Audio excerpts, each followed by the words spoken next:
Hey guys, today I'm gonna do a walk around video on my long-term daily, and I'm gonna do a test drive, I'm gonna do a review, and I'm gonna tell you what this car has been like to own. So it's a 2015 Camry LE, and this is just when automakers started doing aerodynamic things like this to reduce wind noise. I'll show you the side profile right now. It currently has the winter wheels and tires. Usually it looks like this with steelies and hubcaps. Those wheels I'm using are from a RAV4, so they have a slightly different offset. You also see some design features like that fin, these what they call clean separation edges, which help in reducing drag. Let's open up the back and check out what the passenger space is like. This car is very spacious. I've used it part-time for Uber too, picking up passengers. This car is 9 years old, but still feels like a new car to drive, and the interior, there's no rattles. This car has no sunroof. Here's headroom in the back. I'm 5'10.5", and there's a lot of room here for 5 adults. Cup holders here and an armrest. This car is base, there's no chargers or anything in the back. There are no heated seats. There's some space there for cups or storage. This is the interior. No power seats. Can pop the trunk. Huge trunk. I've put bicycles in this trunk, especially if you can remove the front tire. I've put 3 check-in luggage in the trunk of this car. I have helped friends move with all their stuff in this car, and this trunk fits a lot of stuff. It's a big trunk, and you also have a spare tire. And of course we have that over there, emergency opening. It has a backup camera, but that's about it for features. This is what it looks like with the back seats down. There is this plastic backing here. I've also carried 2 sets of tires, so that's 8 pieces in this car. Let's put these back. Yeah, I really like this car. It's economical, it's reliable, and it doesn't really get any attention. This is the engine. Usually there is a plastic cover over that, but I took it off because when I do oil changes and I spill any oil, it's just gonna go underneath the plastic cover. I haven't done anything to this car. The only thing I have done, I've put a reusable air filter in here from AEM. But I've done oil changes. I haven't even changed the serpentine belt on this car, which should be done, but I haven't done it yet. It rides on 205/6 516, which are very cushy with good sidewall. Here's the interior. That is soft. That is soft. The black plastic up top is hard. But anywhere you're gonna touch and rest your elbow, like the center armrest here, is soft. The gear knob, the gear lever is nice to hold. That is soft. This is hard plastic, this is hard plastic, and that's soft. Some nice fake wood trim there. And it has automatic power windows for the front 2 windows. This car is a 6-speed automatic, so you have park, reverse, neutral drive, and sport. In sport you can manually shift it. But it's the opposite than most sporty cars, where when you shift into the next gear, you pull it towards you, so into the higher number gear.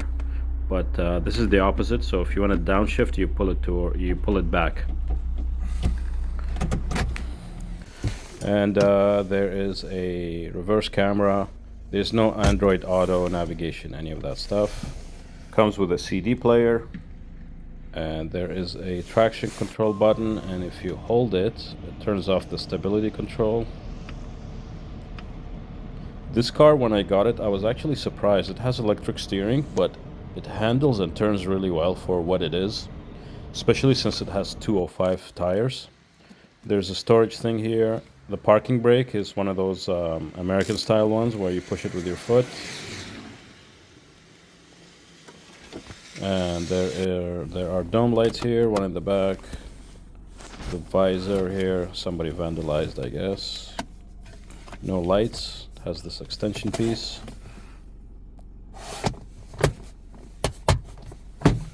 There's a place for your sunglasses, and the driver's side is the same thing, no lights.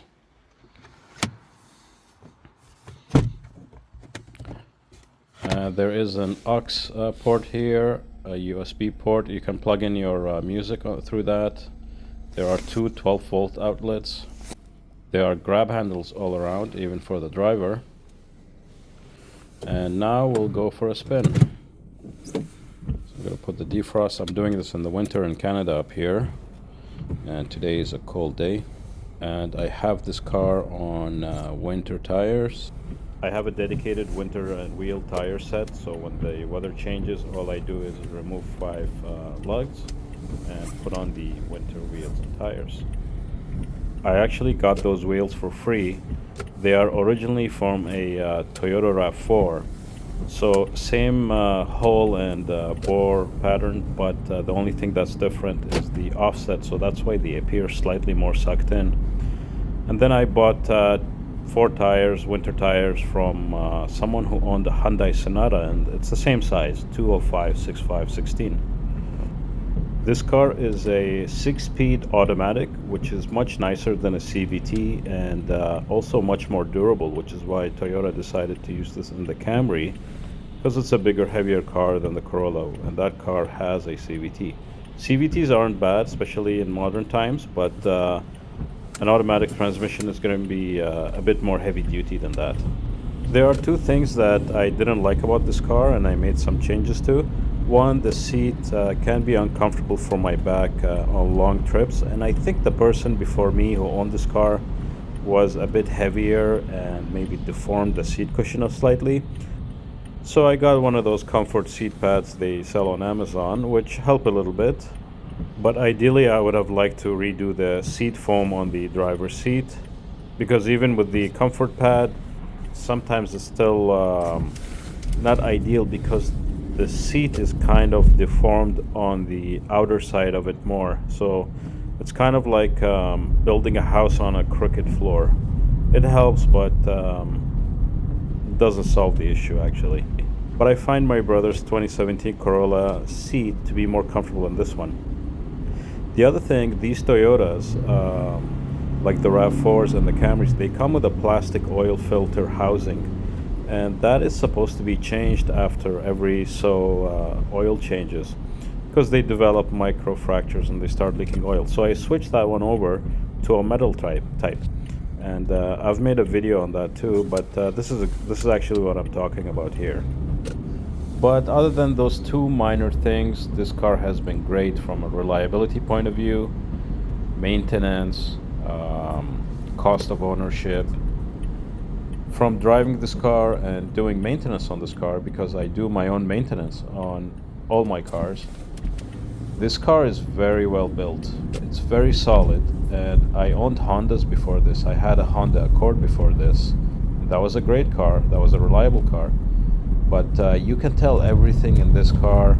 I'm not sure if it's a Toyota thing or all Toyotas are like this, but everything, like the components and the stuff in the suspension, the way the metal feels on the body, everything is a little bit more overbuilt than that car. And here we are on some bumpy road, and because we have some big tall sidewalls on these tires, they suck them up really well. And the car comes with steel wheels, so if anything happens to them, which should not, they're pretty cheap to replace. And now we're gonna go up this hill just gently. It's a 2.5 liter engine, handles it no problem. Sometimes when I do Uber, I have 5 adults in the car, 4 adults plus myself, and this car has been great. It still feels like a new car. The only thing missing is the new car smell, but it feels like a new car. Now I'm gonna manually downshift this car, and I'm gonna show you. It has a feature where it will not let you go into a gear that is way too low for the speed, like right now. It does that beep to protect everything. There are no squeaks, no rattles. And at the top of this hill, we're gonna come to some sharp corners. Type of thing you will encounter on a normal drive commute in the neighborhood. And this car has electric steering, and look at how well it takes that corner. And it has 205 section tires. I was really surprised when I first got this car how well it turns, because it has skinny 205 section tires on it. So if you put like 225, 235, 245, all of them will fit on an appropriate rim size. It should carry a lot more speed through corners and handle a lot better, have more grip. But I'm guessing Toyota did this to maximize fuel efficiency. And here's the turning radius. I had to cheat a little bit, but it made it through. And here's some more twisties through the forest. You gotta be careful here because sometimes bears and deer come out of this forest. And I'll slow down a little bit for this sharp turn because it's wet, but it takes it well.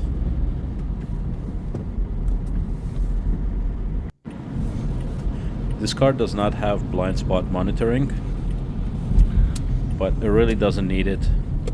It has great visibility all around.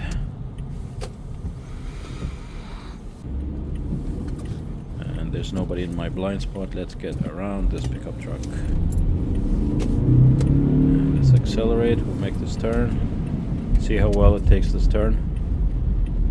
That's great. Yeah, this car has great visibility.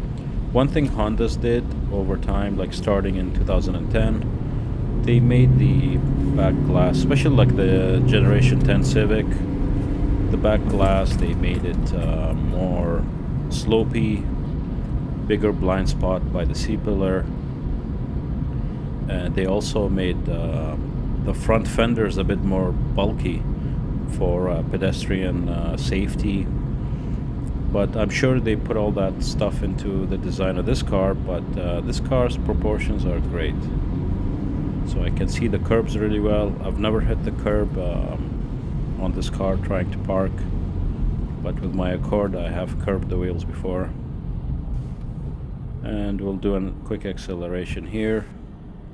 Nothing too crazy because there's a low speed limit on this road. Manually shifting it.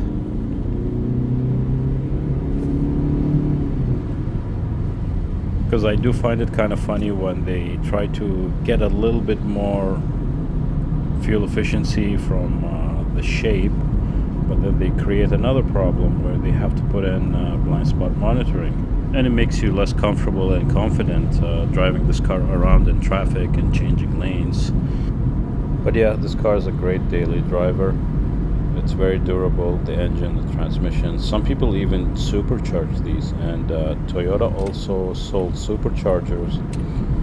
I'm pretty sure for the V6 version, but I have also seen the 4-cylinder version with a supercharger on it. And the TRD ones could be installed from the dealer as well. I'm just gonna play with the transmission a little bit and shift gears manually. It shifts gears as fast as maybe a person would be shifting a manual transmission. Not like a DSG or anything, but it's not bad. I will be going through this gas station because I want to connect to the highway from the other end, so I can set the speed bumps here. So I can do an acceleration clip of a 0 to 60 type of a thing. Here's a car coming. It's right. You gotta be careful here because that car was exactly in the A-pillar, and for a moment I didn't see it, but I knew there was a car there.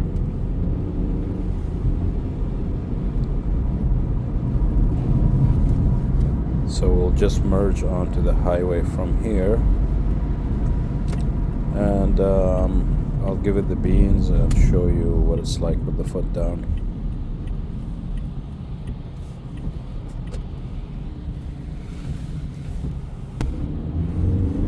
Traction control light coming on. Smooth shifting.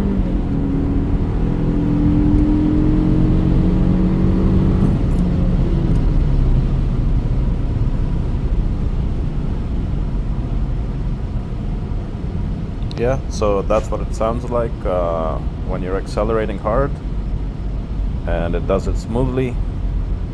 Not a lot of wind noise at the speed. And yeah, just wanted to show you my car before I sell it, and hope you enjoyed it. If you want to maybe get a car like this, now you know what it's like to drive. Peace.